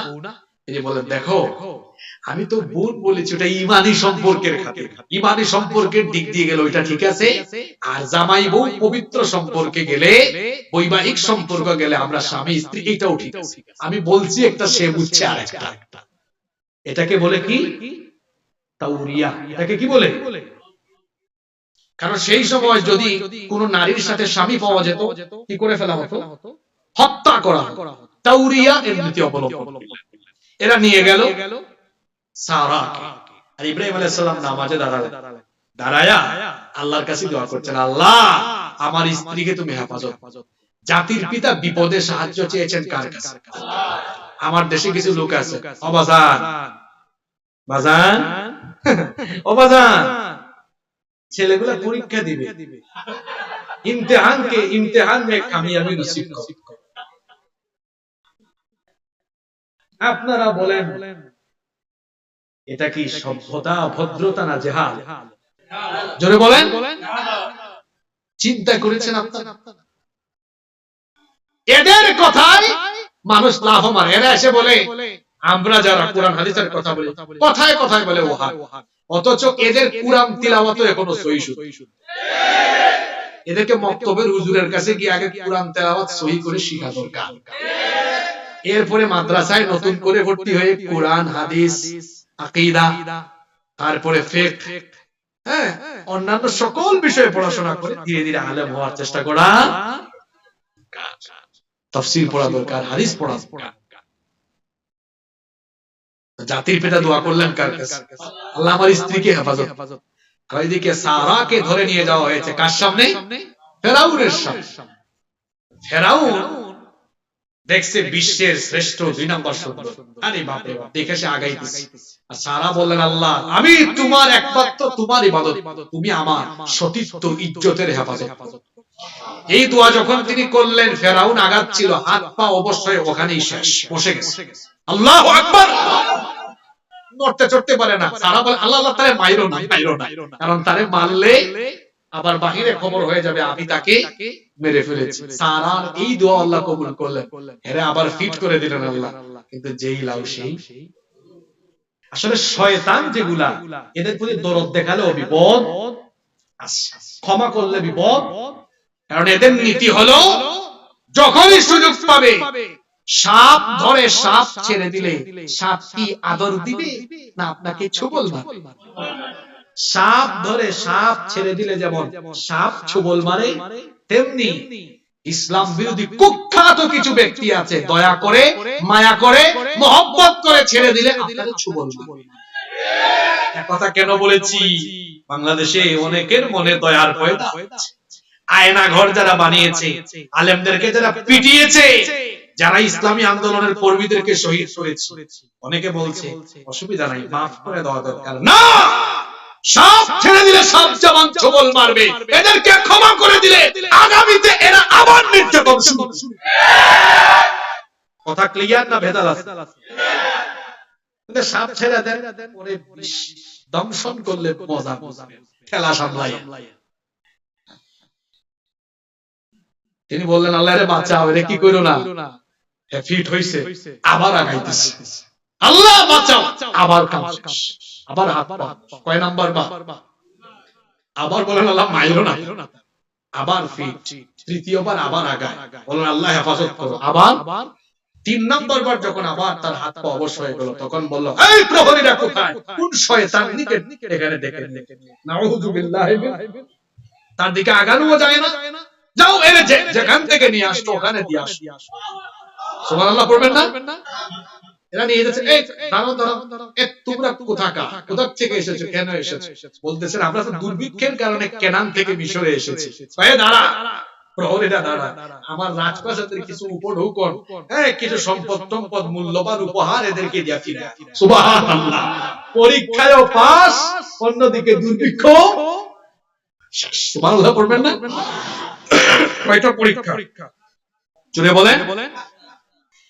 এবার তারা মিশর থেকে আবার চলে গেলেন ফিরে কেনান। কোথায় চলে গেলেন? জাতির পিতার পরীক্ষা শেষ হয়, বয়স হয়ে গেছে তখন 70-এর উপরে, 76 ছুঁই 75 74, কোন সন্তান। আমার দেশে সন্তান না হইলে চলে যায় বাজার। ও বাজার দাও না, বাজার ওখান থেকে দিতে পারবে? জাতির পিতার সন্তান নাই, জাতির পিতা সন্তান চেয়েছেন কার কাছে? মা বোনরা আমল করেন, এই দোয়া পড়বেন। বলেছেন সূরা সাফফাত, তিনি বলেছেন রব্বি হাবলি মিনাস সালিহিন, আল্লাহ আমাকে নেককার সন্তান দাও। কি দোয়া কবুল করে ফেলা হলো। ফাবাশশারনাহু বিগুলামিন হালিম, ইব্রাহিম তোমার দোয়া কবুল করলাম, তোমাকে নেককার ধৈর্য সহিষ্ণু সন্তানের সুসংবাদ দিয়ে দিলাম। তো 6 নাম্বার পরীক্ষার সন্তান নাই। এখন সারা, বিবি সারা প্রথম স্ত্রী, তিনি তার একজন দাসী, নাম হচ্ছে হাজেরা, তার দাসীকে বিয়ে দিলেন নিজ স্বামীর সাথে। বিয়ে হয়ে গেল, দোয়া করলেন আল্লাহ সন্তান দাও। এবার দোয়া কবুল করে 76 বছর বয়সে জাতির পিতাকে আল্লাহ সন্তান দিয়ে দিলেন। সুবহানাল্লাহ। কয়টা পরীক্ষা গেল? 6। জাতির পিতার পরীক্ষা শেষ, এবার 7 নাম্বার পরীক্ষা। আল্লাহ বললেন ইব্রাহিম এত খুশি হইও না, পোলা একটা পাইয়া গেছো, সন্তান পেয়ে গেছো, আমার হুকুম হলো এই সদ্য জন্ম নেওয়া শিশু আর তোমার এই স্ত্রী হাজেরাকে মক্কায় নির্বাসনে রেখে আসো। এখন মক্কায় অসংখ্য মানুষ বসবাস করে, কিন্তু আল্লাহ যখন জাতির পিতাকে আদেশ দিয়েছিলেন তোমার স্ত্রী সন্তানকে মক্কায় রেখে আসো, তখন মক্কা ছিল ধুধু মরুভূমি, কোন মানুষজন সেখানে বসবাস। কত বড় পরীক্ষা এটা! আপনাকে যদি বলা হয় আপনার বউ বাচ্চাকে রাঙ্গামাটির পাহাড়ে রেখে চলে আসে, কি করবেন তখন? বলে হুজুর আপনাদের পরীক্ষা আপনারা নিয়ে থাকেন, আমরা এইসব কিছুতে বলবো অবুক ও বাজি, কোন জাতের পরীক্ষা? ইব্রাহিম আলাইহিস সালামকে আল্লাহ বলে যাও নিজের সন্তান আর স্ত্রীকে মক্কায় রেখে আসো। তখন তিনি বলেছেন আল্লাহ আই নো ভাজু, এটা বলেছেন, কোনো কথা নাই। তিনি বলেছেন আল্লাহ আপনি যদি খুশি হন, দেখেন আপনার খলিল, আপনার বন্ধু ইব্রাহিম আপনাকে খুশি করার জন্য কি করতে পারে, দেখেন আপনি 30 স্ত্রী সন্তানকে নিয়ে সত্যি মক্কায় চলে। সুবহানাল্লাহ মুখে দিয়ে বাইর হবে না।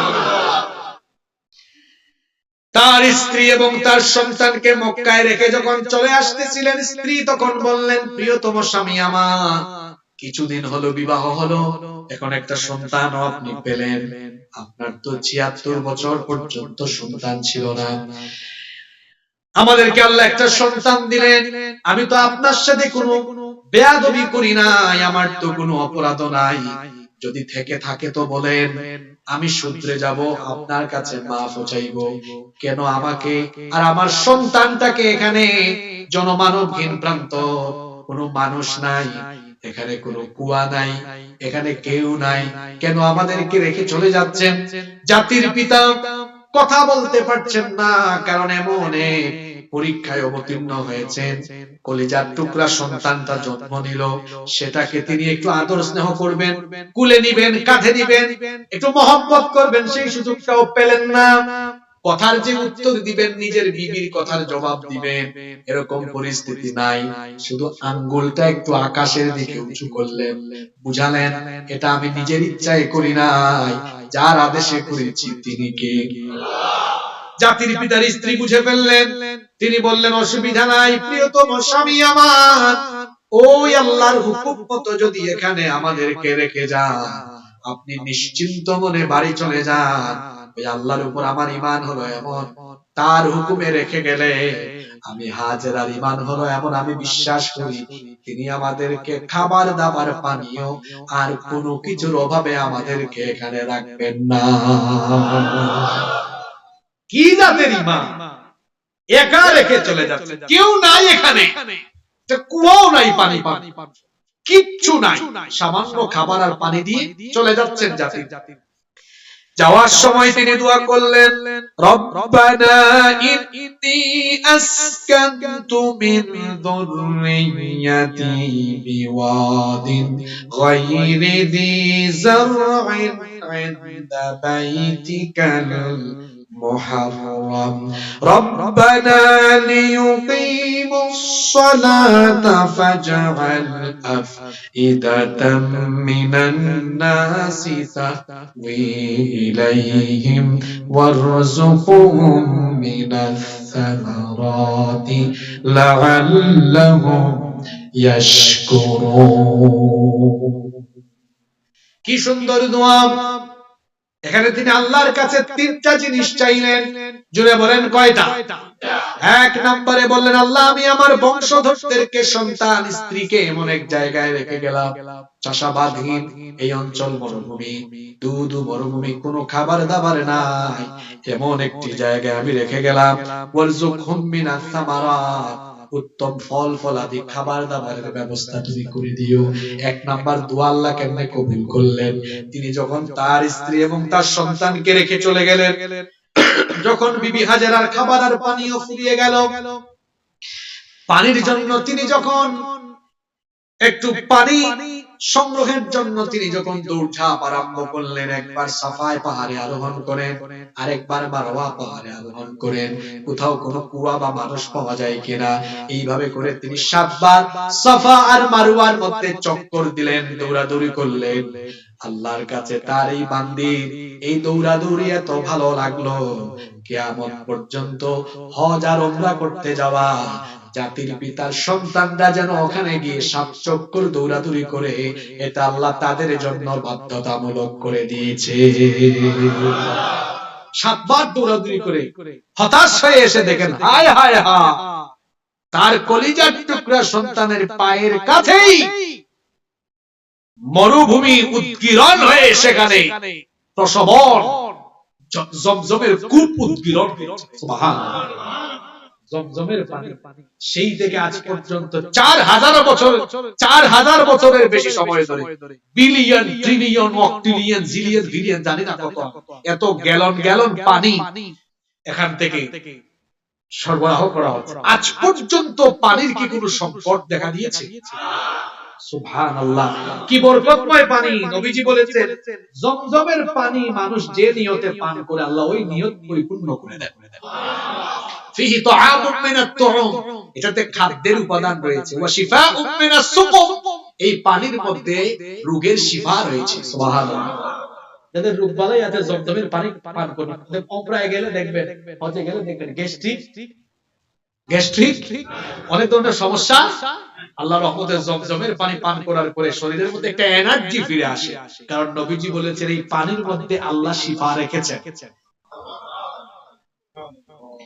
জাতির পিতার 1 নম্বর দোয়া, আল্লাহ আমার বউ বাচ্চার খাবার দাবারের ব্যবস্থা করে দিও। দোয়া কবুল হয়েছে নাকি হয় নাই? 2 নম্বর দোয়া, লিউকিমুস সালাহ, আল্লাহ এখানে রেখে যাচ্ছি এরা যাতে এখানে নামাজ কায়েম। এই দোয়াটাও কবুল হলো, কারণ তিনি তার এই ছেলেকে নিয়ে পরবর্তী পর্যায়ে এখানে কাবা ঘরের পুনর্নির্মাণ করেছিলেন। সেই থেকে যে সেখানে সালাত, তাওয়াফ, ইবাদত বন্দেগী, ইতিকাফ শুরু হয়েছে, আজ পর্যন্ত সেখানে তা বিদ্যমান আছে, অনবরত দিবানিশি 24 ঘন্টা। সুবহানাল্লাহ। 2 নম্বর দোয়া। 3 নম্বর দোয়া, আল্লাহ এখানে আমার বউ বাচ্চাকে একাকী রেখে যাচ্ছি, ফাজআল আফইদাতাম মিনান নাসি তাহফি ইলাইহিম, কিছু মানুষের অন্তর তাদের দিকে আকৃষ্ট করে দিও। এই দোয়া কেমনে কবুল হলো? বিবি হাজেরা জমজমের পানি আছে, তিনি এখানে আছেন। এখন পাখির একটা স্বভাব হলো, যেখানে কুয়া থাকে ওখানে দিয়ে পাখি কি করে বেশি উড়াউড়ি করে, পাখি উড়াউড়ি আরম্ভ। ইয়ামেন থেকে একটা ব্যবসায়ী কাফেলা যাচ্ছে, খুব পিপাসার্থ, হঠাৎ করে দেখে একদিকে পাখি উঠতেছে, ভাবতেছে নিশ্চয়ই ওখানে কোনো কুয়া আছে। খোঁজ নিয়ে নিয়ে দেখে এখানে জমজমের কুয়া। এসে দেখলো বিবি হাজেরাকে, ভাবলো তিনি মনে হয় এই কুয়ার মালিক, কিন্তু সত্যিকারের মালিক কে? বলো আচ্ছা আপনি কি আমাদেরকে এই কুয়ার পানি পান করতে দিবেন?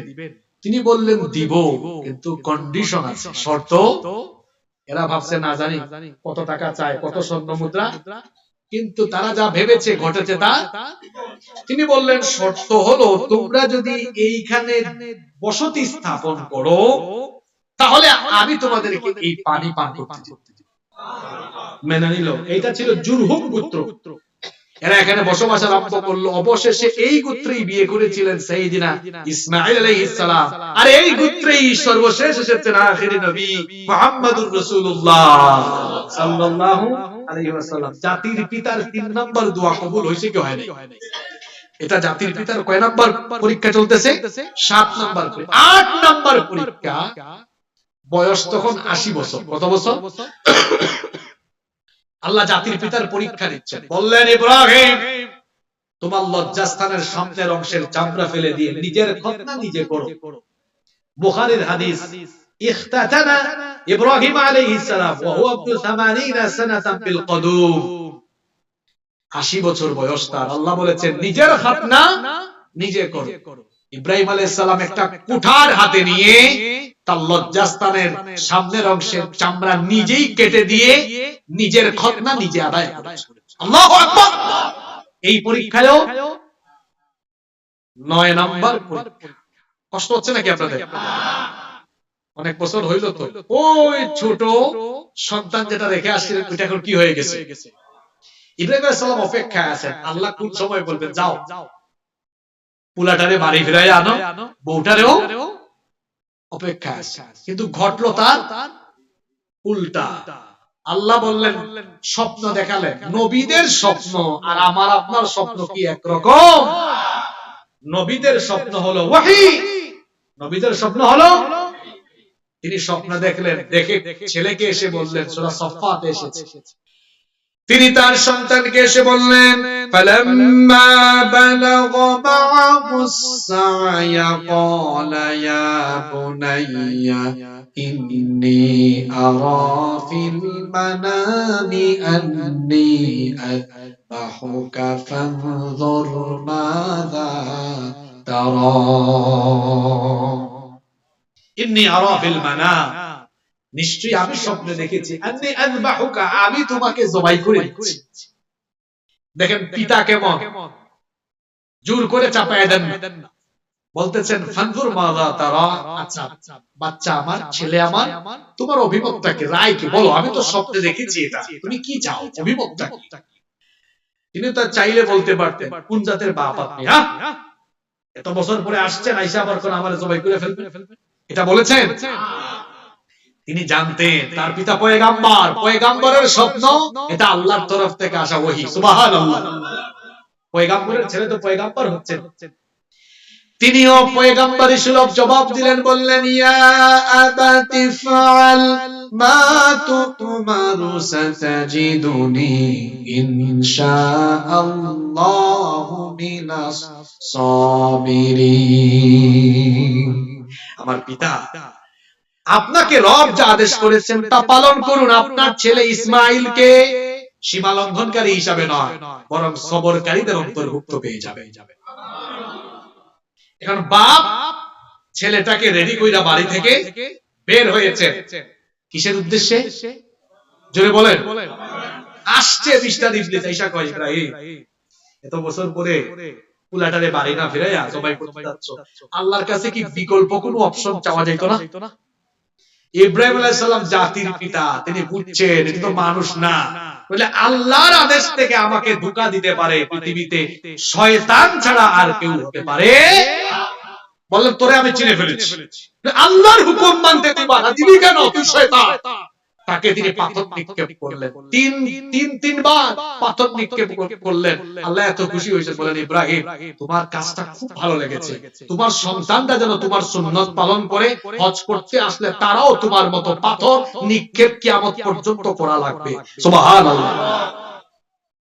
জাতির পিতা বললেন আমার সন্তানকে আমি বিকল্প কোন অপশন চাইব না। শোন ইবলিস, আমার আল্লাহকে খুশি করার জন্য আমার ইসমাইলকে, এটা তো একটা ইসমাইল, আরো ইসমাইল থাকলে সবগুলা ইসমাইলকে আল্লাহর পথে আমি উৎসর্গ করব। সুবহানাল্লাহ পরে বাড়ি চলে গেলে চলবে না, যে শিক্ষা নিয়ে যা। জাতির পিতা যেমন আল্লাহর দ্বীনের জন্য, আল্লাহকে সন্তুষ্ট করার জন্য সন্তানকে উৎসর্গ করার নিয়তে ছেড়ে দিয়েছিলেন, নিয়ে গিয়েছিলেন। এই বাংলাদেশে ইসলামী বিপ্লবের জন্য আমার বুড়া বাবাদের জুয়ান সন্তানদের রক্ত দরকার। জুয়ান যুবক তরুণ ছেলেদেরকে বলবেন যা কোরআনের মিছিলে, যা দ্বীন কায়েমের মিছিলে। আমি জাতির পিতার সন্তান, আমিও জাতির পিতার মতো, জাতির পিতা যেভাবে তার সন্তানকে দ্বীনের পথে উৎসর্গ করার নিয়ত করে বের হয়ে গিয়েছিলেন, আমিও জাতির পিতার উত্তরসূরি হয়ে তোমার মতো সন্তানকে কোরআনের মিছিলে, কোরআনের আন্দোলনে যাওয়ার জন্য তোমাকে আমিও আল্লাহর নামে সুপর্দ করে দিলাম। পারবেন পারবেন পারবেন? জাতির পিতাকে দিতে পারে নাই ধোঁকা, শয়তান গেছে কার কাছে? মায়ের কাছে। দেখছো হাজেরা তোমার জামাই কামটা করলো কি হয়েছে? এত সুন্দর করে যে সাজাই গুজাই দিলা কুলাটারে, তোমার স্বামী তো তোমার সন্তানকে জবাই করতে নিয়ে যাচ্ছে। কি কও বাপ, কি কখনো সন্তানকে জবাই করতে পারে? ইবলিস কি আর বলে, শোনো তোমার স্বামী তোমার আল্লাহর হুকুমে তোমার সন্তানকে জবাই করতে নিয়ে যাচ্ছে। তিনি বলেন কি রে, তুই তোমার আল্লাহ কেন বললে? তোর আল্লাহ বললি না? তো মানুষ না তুই? তিনিও বললেন শোন, আমার তো এটা একটা ইসমাইল, যদি আরো ইসমাইল থাকতো, যদি সত্যি আল্লাহর আদেশে আমার স্বামী নিয়ে যান, কোনো আপত্তি নেই। একটা ইসমাইল কেন, আরো থাকলে সবগুলারে আল্লাহর পথে কুরবানি করে দিব, তাও আমরা আল্লাহ তাআলার কাছে কোনো অবজেকশন করব না। আজকের মাহফিলে মা বোনরা আছেন, বাড়ি থেকে শুনতেছেন, চট্টলার মা বোনদেরকে, সারা বাংলাদেশের মাদেরকে এমন হাজেরা আলাইহিস সালামের সন্তানদেরকে এভাবে দ্বীনের পথে নামায় দিতেন। 5 তারিখে স্বৈরাচার এমনি এমনি পালায় না। আপনারা দেখেছেন এর আগে 15-20 দিন মারা সন্তানদেরকে রাজপথে নিয়ে ছেড়ে দিয়েছেন। যা এক মহিলার ভিডিও ভাইরাল হয়েছে, আদালত চত্বরে তার সন্তানকে কাঁধের মধ্যে এসে কি করছে? থাপড়াচ্ছে। যা, ভয় পাইস না। আমার এটা দেখে আবু হানিফার মার কথা মনে পড়ে। আবু হানিফাকে তৎকালীন জালেম শাসক জেলখানার ভেতরে এনে কাপড় খুলে পিটাচ্ছে। মাকে ডেকে এনেছে, ভাবছে মার সামনে সন্তানকে পেটাইলে মা সন্তানকে বলবে জালিমদের কথা মেনে নে। এটা তো আবু হানিফার মা। এসে বলেছেন আবু হানিফা, এদের মায়ের খাইয়া এদের কথা শুনিও না, মাথা নত করবা না, পিটাতে পিটাতে মেরে ফেললেও তুমি জালিমের সামনে মাথা নত করবা না। মাদেরকে এমন হতে হবে। এটা তো হয়েছে গণবিপ্লব। আরেকটি ইসলামী বিপ্লবের জন্য আমাদের মা বাবাদেরকে, সন্তানদেরকে দ্বীনের রাস্তায় নামিয়ে দিয়ে কোরআনের মিছিলে তাদেরকে সুপর্দ করে দিতে হবে। পারবেন তো? আল্লাহ কবুল করেন।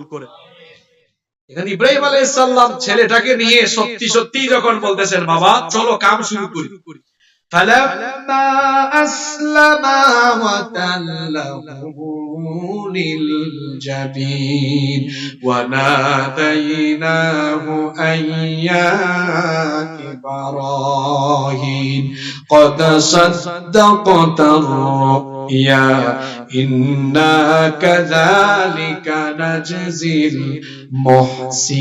المحسنين فلما أسلما অতএব বাপ বেটা দুজনই আত্মসমর্পণ করে যখন অবস্থা এমন হলো ওয়াতাল্লাহু লিল জাবিন, ছেলেকে উপর করে শুইয়ে দিলেন। কেন? জবাই করে দিবেন। আল্লাহ দেখলেন খলিল ইব্রাহিম সন্তানকে জবাই করেই দিবেন, ছুরি চালাতে যাবেন। আল্লাহ বললেন ওয়ানাদাইনাহু ইয়া ইব্রাহিম, হে ইব্রাহিম দাঁড়াও, কথা কদ সাদ্দাকতার রুইয়া, তুমি তো স্বপ্নকে দেখেছি বাস্তবে রূপ দিতে যাচ্ছ। ইন্না হাদা লাহুয়াল বালাউল মুবিন, নিশ্চয়ই এটা ছিল তোমার জন্য উত্তম পরীক্ষা, পরীক্ষায় পাশ করে ফেলেছো, ছেলেকে জবাই দিতে হবে না। ওয়াফাদাইনাহু বিযিবহিন আযীম, আমি জান্নাত থেকে আরেকটি জবাই তোমার জন্য পাঠালাম। সুবহানাল্লাহ। এই পরীক্ষায় জাতির পিতা কয়টা পরীক্ষা গেল? 10 নাম্বার পরীক্ষা। জাতির পিতা ভেবেছেন এখন সন্তানকে আল্লাহ ফিরাইয়া দিয়েছেন, দেখি এখন আমাদের জন্য কি আদেশ আছে। আল্লাহ বললেন, বাপ বেটা দুজনে মিলে এবার আমার ঘরটারে পুনর্নির্মাণ। সুবহানাল্লাহ বলবেন না? পরীক্ষার পুরো শেষ। বাপ হলেন মিস্ত্রি আর ছেলে হলো হেল্পার, যুগালি বলে না? বাপ বেটা দুজনে মিলে কাবা ঘর পুনর্নির্মাণ করলেন। আল্লাহ স্থানটা দেখাইয়া দিলেন। ওই যে আয়াত আমি আলোচনার শুরুতে পড়েছিলাম, তারা কাবা ঘর সংস্কার করলেন, হাজারে আসওয়াদ স্থাপন করলেন। এরপরে আল্লাহ বললেন, দাঁড়াও, বাপ বেটার পরীক্ষা শেষ হয় নাই। আল্লাহ বললেন, এবার বাপ বেটা দুজনে মিলে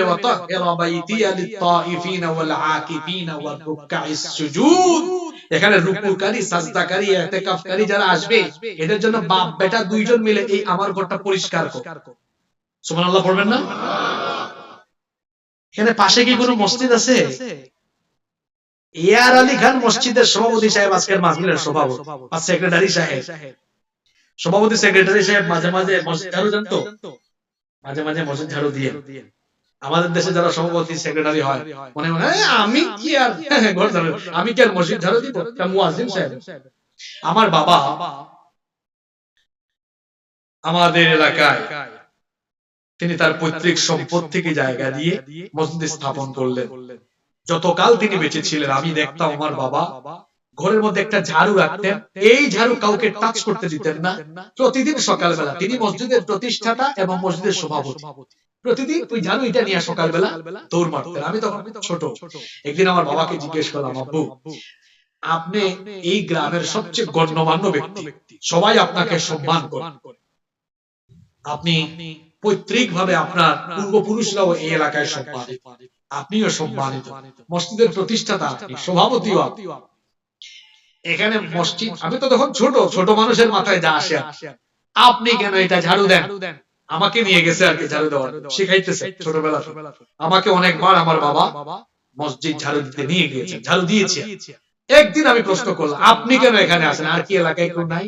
মসজিদের হুজুর আছেন না, ইমাম সাহেব, খাদেম সাহেব, মুয়াজ্জিন সাহেব?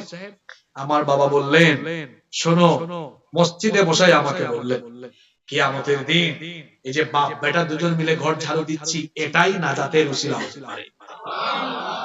তারপরে তিনি আমাকে বললেন, মসজিদ ঝাড়ু দেওয়া এটা অসম্মানের কাজ নয়, মসজিদের ঝাড়ুদার হতে পারাও এটা সৌভাগ্যের ব্যাপার। এরপর থেকে আমি আমার বাবাকে আর কোনদিন প্রশ্ন করি না। এরপর থেকে আমিও যখন সুযোগ পেয়েছি মসজিদ ঝাড়ু দেওয়ার চেষ্টা করেছি। পরে যখন মাদ্রাসায় পড়লাম, পরে আয়াত পাইলাম যেটা তো আমার পিতার কাজ না, এটা আমার জাতির পিতার। যখন মাদ্রাসায় পড়লাম দেখলাম এটা আমার আব্বার কাজ, জাতির আব্বার হোক। আল্লাহ বললেন, বাপ বেটা দুজন মিলে ঝাড়ু দাও, পরিষ্কার করো। তারা তো চাইলে বলতে পারতেন, আল্লাহ কি কইলেন আপনি? আমরা বাপ বেটা দুজন নবী, আমরা কি এটা করতাম? আমাদের উম্মতরা এটা করবে, এটা বলেছেন। বাপ বেটা দুজনে পরিষ্কার করলেন। ভাবছেন পরিষ্কার টরিষ্কার যেহেতু করছি দায়িত্ব মনে হয় শেষ। আল্লাহ বলেন, কি এর দায়িত্ব শেষ? এবার ইব্রাহিম তুমি আমার খলিল, তুমি আমার বন্ধু, আমি তোমাকে হজের মুয়াজ্জিন বানাবো। সুবহানাল্লাহ পড়বেন না? وَأَذِّنْ فِي النَّاسِ بِالْحَجِّ يَأْتُوكَ رِجَالًا وَعَلَى كُلِّ ضَامِرٍ يَأْتِينَ مِنْ كُلِّ فَجٍّ عَمِيقٍ।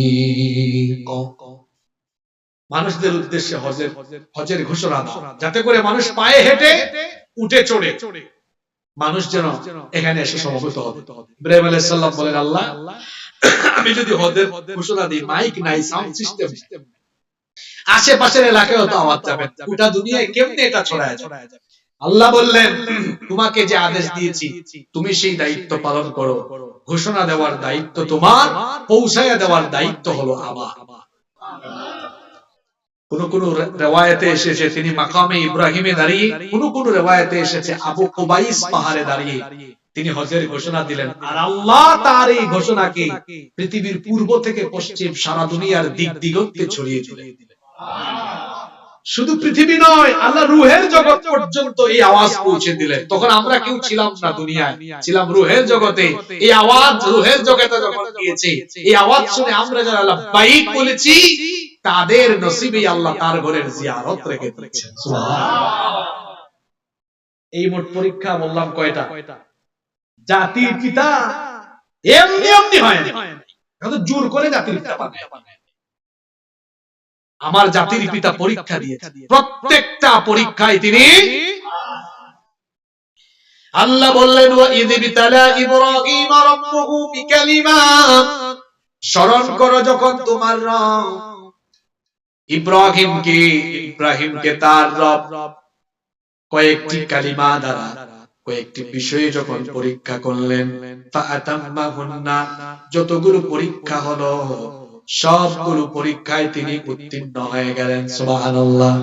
আল্লাহ তাআলা বললেন ইন্নী জাইলুকা লিন-নাসি ইমামা, আমি তোমাকে মানব জাতির নেতা বানাবো।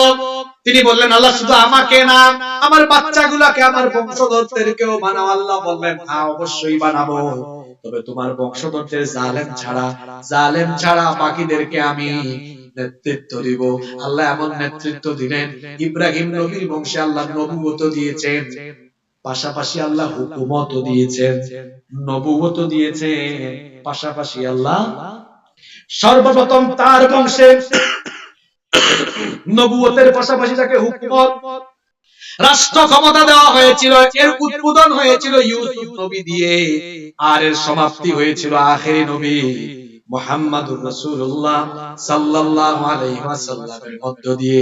এজন্য আল্লাহ অন্য আয়াতে বলেছেন ইন্নাল্লাহা আসতাফা আদামা ওয়া নূহান ওয়া আলা ইব্রাহিমা ওয়া আলা ইমরান আলাল আলামিন যুররিয়াতাম বা'দুহা মিন বা'দিন ওয়াল্লাহু সামিউন আলীম।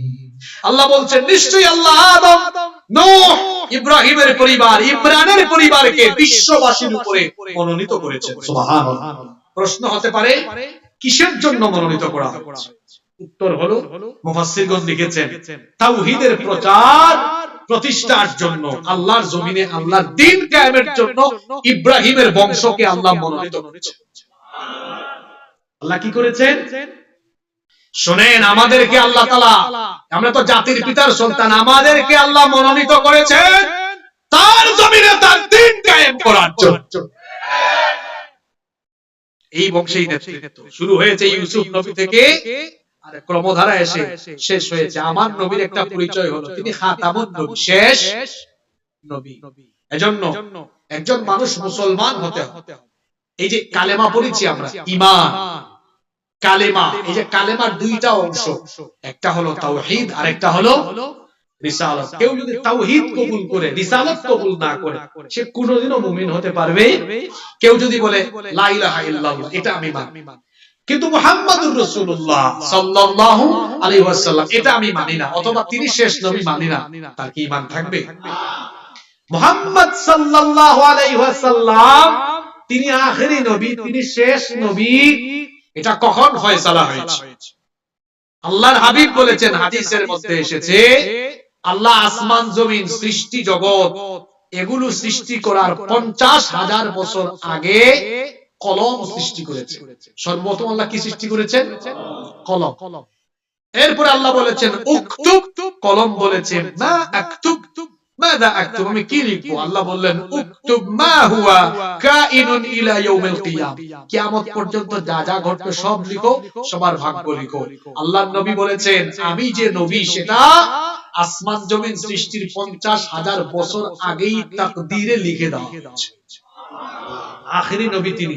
সুতরাং কেউ যদি আল্লাহর নবীকে আখেরি নবী মনে না করে, খতমে নবুয়তের ব্যাপারে তার যদি ঈমান না থাকে, সে এখনো ঈমানদারের লিস্টেই ঢুকতে পারে। ঈমানদারের লিস্টে ঢুকতে হলে আগে আখেরি নবীকে, শেষ নবী মানতে হবে। আল্লাহ বলেছেন, মা কানা মুহাম্মাদুন আবা আহাদিম মির রিজালিকুম ওয়ালাকিন রাসূলুল্লাহি ওয়া খাতামান, শেষ নবী। তারপরে আর কোন নবী নাই, আর কোন রাসূলও। আমার দেশে কাদিয়ানীদের উদ্ভব হয়েছে, কাদিয়ানীরা ছড়িয়ে যাচ্ছে। বিশেষ করে বিগত সরকারের আমলে কাদিয়ানীরা ওপেনলি প্রোগ্রাম করা হয়েছে। কাদিয়ানীরা কাফের, তাদেরকে যারা কাফের মনে করে না তারাও, কারণ কাদিয়ানীরা শেষ নবীকে নবী মানে। এই কুখ্যাত কাদিয়ানীদেরকে বাংলাদেশে রাষ্ট্রীয়ভাবে অবশ্যই অমুসলিম কাফির ঘোষণা করতে। আমাদের দেশে হিন্দু নাই, বৌদ্ধ খ্রিস্টান নাই, তাদের সাথে আমাদের ঠেলাঠেলি আছে। তারা যেভাবে অমুসলিম হিসাবে বাংলাদেশে বসবাস করছে, কাদিয়ানীরা অমুসলিম পরিচয়ে বাংলাদেশে থাকুক, বাংলাদেশে বসবাস করুক, আমাদের কোনো আপত্তি। কিন্তু আহমদিয়া, আহমদি সম্প্রদায় এ ধরনের বিভিন্ন ধরনের নাম দিয়ে আর দুর্বল মুসলমানদেরকে লোভ লালসা দেখায়া, মির্জা গোলাম আহমদ কাদিয়ানীর অনুসরণ করায়া এদেশের মুসলমানদেরকে আহমদিয়া সম্প্রদায়ের অন্তর্ভুক্ত করে কাদিয়ানীর নতুন ফেরকার উদ্বোধন হবে, উদ্ভব হবে। এটা 90% মুসলমানের বাংলাদেশে একজন মুসলমানও মেনে নিবে। আল্লাহর নবী আখেরি নবীর ব্যাপারে সন্দেহ থাকলে সে ঈমানদার হতে পারবে? এজন্য গোটা বাংলাদেশের প্রত্যেকটি এলাকায় কাদিয়ানীদেরকে রুখে দিতে হবে। তারা বসবাস করুক, এদেশে থাকুক, এদেশে খাক পুরুক, আপত্তি। কিন্তু কাদিয়ানী নাম নিয়ে কোনো কর্মসূচি পালন করতে দেওয়া যাবে? আগে নিজের পরিচয় বলো যে আমরা মুসলিম। তুমি নিজেকে মুসলমান বলো, আবার আখেরি নবীকে নবী বলো না। তোমার এই ধরনের কর্মকাণ্ড বাংলাদেশে চলতে দেওয়া হবে না, চলতে দেওয়া হবে। হয় নিজেকে মুসলিম বলো, তোমার কাজ চালাও, সামাজিক কাজ, মানবিক কাজ সব করো, তোমার সাথে আমাদের কোনো দুশ্মনী। তুমি আখেরি নবীকে নবী মানো না, আবার বলো তুমি মুসলমান, তুমি ওই ব্যানারে কাজ করো। এই ব্যানারে তোমাকে বাংলাদেশে আমরা কাজ করতে দিব না, দিব না, দিব না।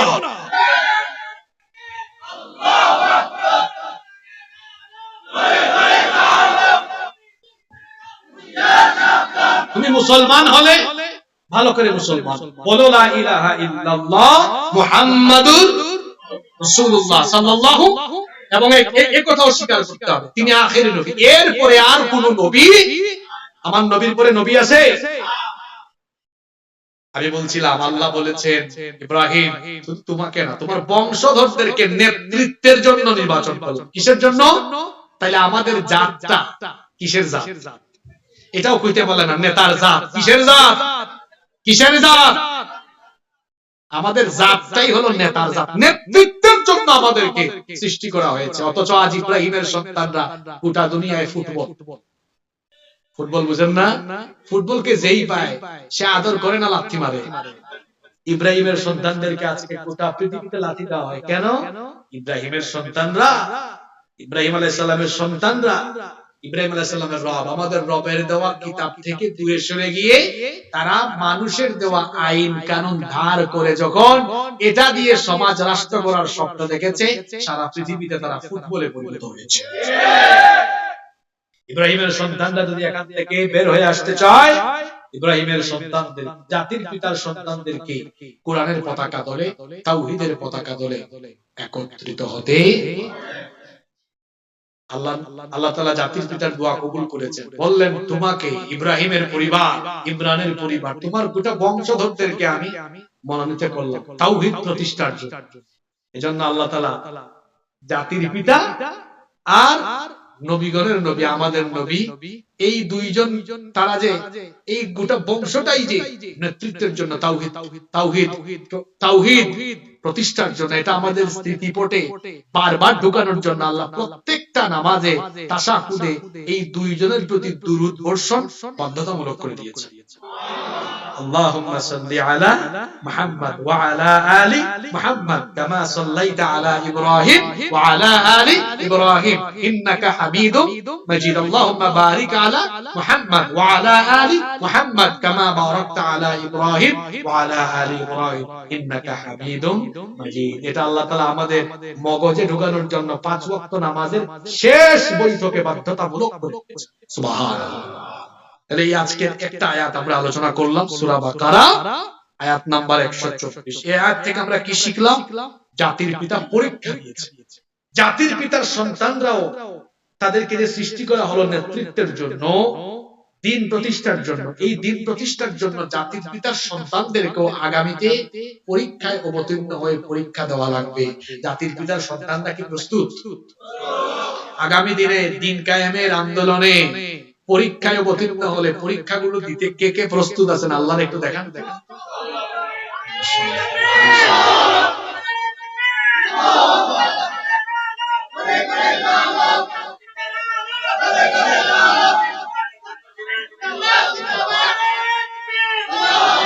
আমাদের দেশে হবে সেই ছেলে কবে, কথায় না বড় হয়ে। আমরা যেখানে কথা বললাম বড় বড় কথা, দেখা যাবে পরীক্ষা কিন্তু সামনে আসবে, চিরেই আসবে সামনে। ভবিষ্যৎ কিন্তু খুব একটা ভালো না, মনে করেন না সব শেষ। আমার দেশের উপরে শকুনের থাবা আগেও ছিল, এখনো পৃথিবীর একটা দেশও চায় না বাংলাদেশে ইসলামী হুকুমত কায়েম। যেভাবে ভারত চায় না, আমেরিকাও এত খুশি হইয়েন না। পরীক্ষা আগেও দিয়েছেন, আগামীতেও পরীক্ষা দিতে হবে। এই পরীক্ষার জন্য প্রস্তুত থাকতে হবে। এজন্য বললাম আমাদের দেশে হবে সেই ছেলে কবে, কথায় না বড় হয়ে। যে কথা বললাম কথার চাইতে বেশি কাজ করে দেখ, ইনশাআল্লাহ। আল্লাহ আমাদেরকে কবুল করে নেন।